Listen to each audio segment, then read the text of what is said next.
Everyone, a round of applause for your sister. The only one who actually works hard around here. Dad announced, tapping his glass like he was hosting an award ceremony. The table clapped. Even Mom smiled, proud. Hi, everyone. My name is Isla Monroe. I'm 28 years old, the invisible one. The sister who never did enough, despite quietly paying half this family's bills for the last 3 years. I sat between my parents and my older sister, Vanessa, who grinned like she'd just won Employee of the Year. She didn't know that every time she posted about her financial independence, it was my auto transfer keeping her rent paid on the first of every month. Dad leaned back, smug. You could learn from her, Isla. Maybe you'd finally stop floating through life. I smiled politely, taking a slow sip of water. Oh, I agree. Vanessa works hard.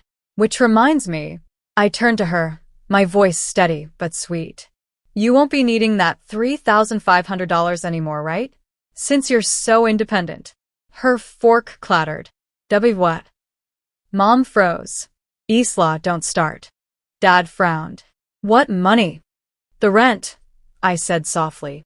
The one I've been covering every month while she's been too busy, working hard. Vanessa choked on her drink, coughing into her napkin as the table went silent. Mom whispered her name like a warning. Dad's face reddened, his voice rising.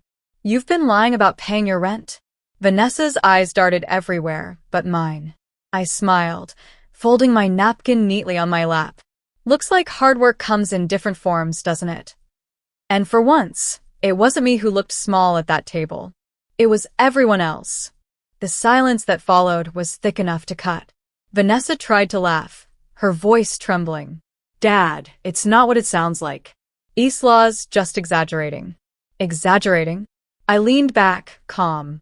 You used my card for 3 months straight, then asked for transfers when the landlord started calling you directly. That's not exaggeration. Vanessa, that's a pattern. Mom reached across the table. We don't air private matters over dinner. I smiled faintly. You didn't seem to mind making me the lazy one in front of everyone, Mom. Dad rubbed his forehead. So, you've been lying to us? Letting your sister cover your bills while you pretended to be self-made. Vanessa's face flushed red. I just needed time to get ahead. You know my job doesn't pay well. Then maybe don't post financial freedom captions while your sister keeps the lights on, I said quietly. The table fell silent again. Even the clinking of silverware stopped. Mom stood abruptly. Enough. We're not doing this here. But Dad wasn't done. I thought you were responsible. You're no better than a freeloader, Vanessa. Her lip quivered, eyes glossy. This isn't fair. Isla's just jealous. I laughed once, small, cold final. Jealous? I've been funding your independence. You're welcome. I stood, smoothing my dress. Dinner was wonderful as always. But next month's rent? That's on you. As I walked out, I heard the scrape of a chair. Dad's voice lower now. If what she said is true, Vanessa, you're paying that back. The door closed behind me with a satisfying click. For once, their favorite daughter had no applause. Only silence, the kind that follows truth. By Monday morning, my phone was blowing up. First from Mom. Then from Vanessa. Then a joint call I didn't answer. Mom's text came through first. You embarrassed your sister in front of the whole family. That was cruel, Isla. Cruel. That word made me laugh out loud. Cruel was watching them toast her success, while I quietly cover her debts. Cruel was Dad calling me lazy while I paid off the mortgage balance he didn't even know had defaulted twice. I turned my phone off. Some truths don't need follow-ups. At work, I focused on the financial presentation my team had been preparing for weeks. My startup, Monroe Analytics, was being evaluated for a potential merger. The deal could triple our value overnight. My assistant, Daniel, handed me a fresh coffee. You okay? You look like you just won an argument you waited your whole life to have. I smiled.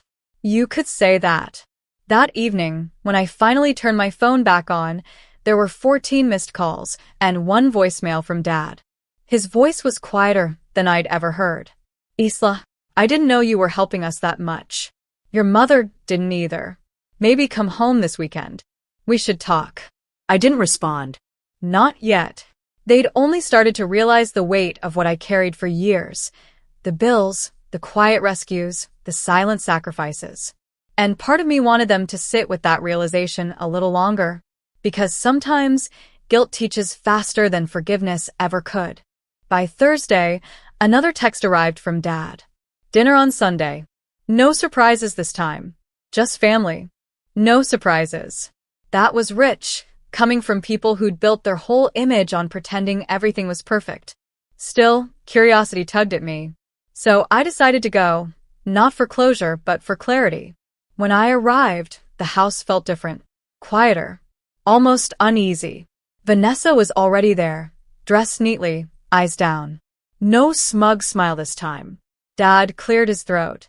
Isla, your mother, and I owe you an apology. Mom folded her napkin slowly. We didn't realize how much you've done for us and for your sister. We just didn't notice. I finished softly. That's kind of the theme of my life here, isn't it? Dad exhaled. You're right. Vanessa finally looked up, voice small. I was wrong too. I shouldn't have lied. I just didn't want you to think I'd failed. I studied her face, searching for sincerity. You didn't fail because you struggled, Vanessa.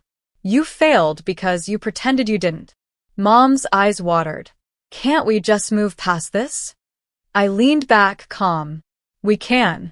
But moving past something doesn't mean pretending it never happened. It means you stop repeating it.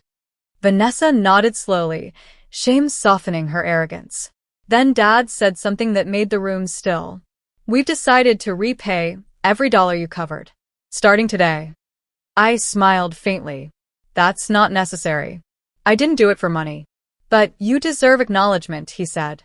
For the first time in years, I believed him. The dinner ended quietly. No clapping. No mocking. Just a silence that, for once, didn't sting. It felt like respect. By the next week, things began to feel different, not perfect, but shifted. Vanessa texted me first, something she hadn't done in months. I got a promotion today. And yes, I earned it. No help. I thought you'd want to know. For a moment, I just stared at it. That was the first message she'd sent without pride or pretense, just honesty. I replied simply, I'm proud of you. Later that evening, I stopped by Mom and Dad's house to drop off some documents Dad had requested. He met me at the door with an envelope. Your reimbursement, he said, holding it out. I shook my head. Dad, really? He placed his hand over mine. No. You've been carrying this family for too long without credit.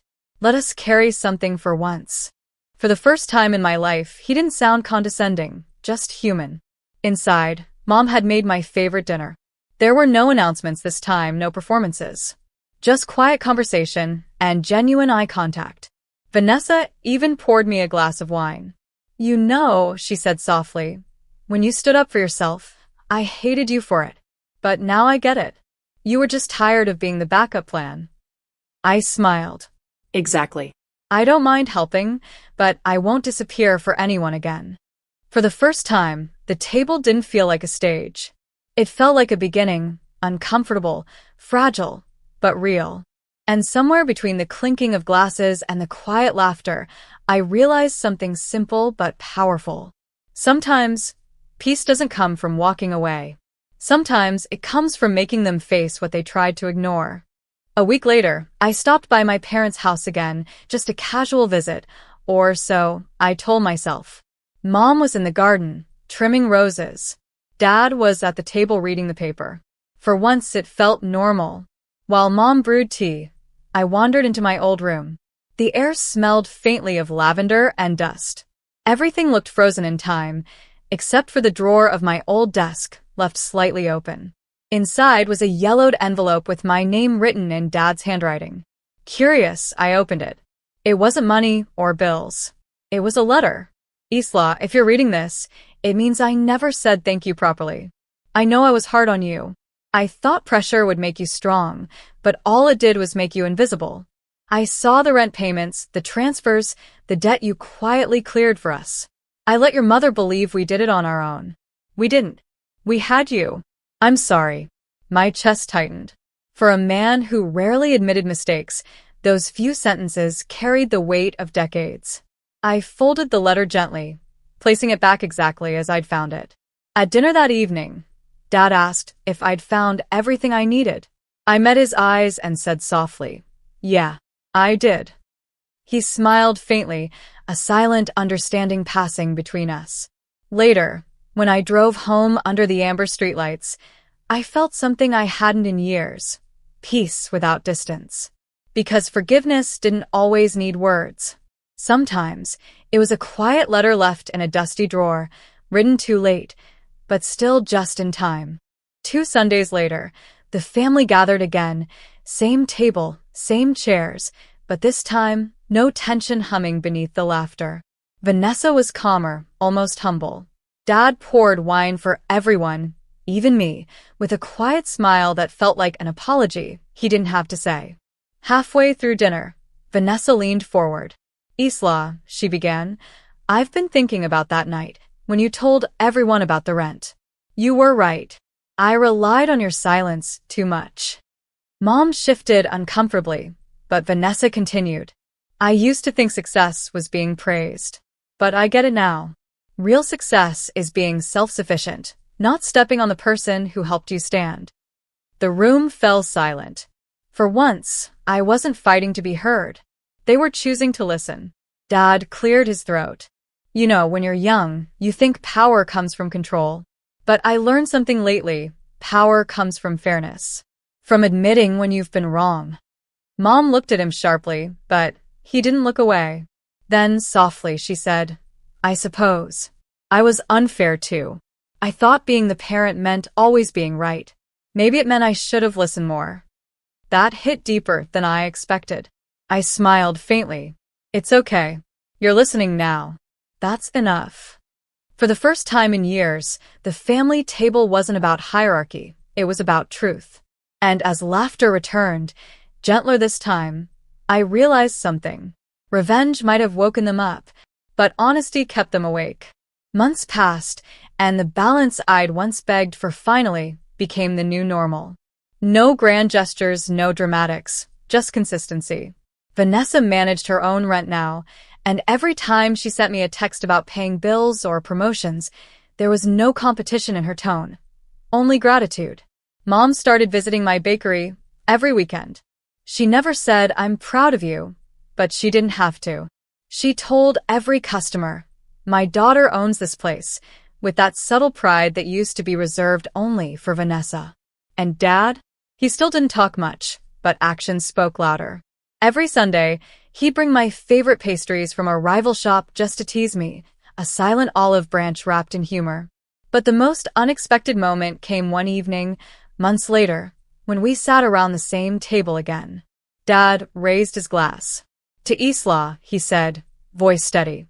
"The one who reminded this family what real worth looks like. And to the lesson she taught us, that silence isn't weakness, and kindness isn't to be mistaken for submission." Vanessa's eyes glistened. Mom reached over and held my hand. That was it. The quiet revenge. Not through destruction, but transformation. I didn't need them to suffer. I needed them to see. Because sometimes, the best revenge isn't payback, it's peace.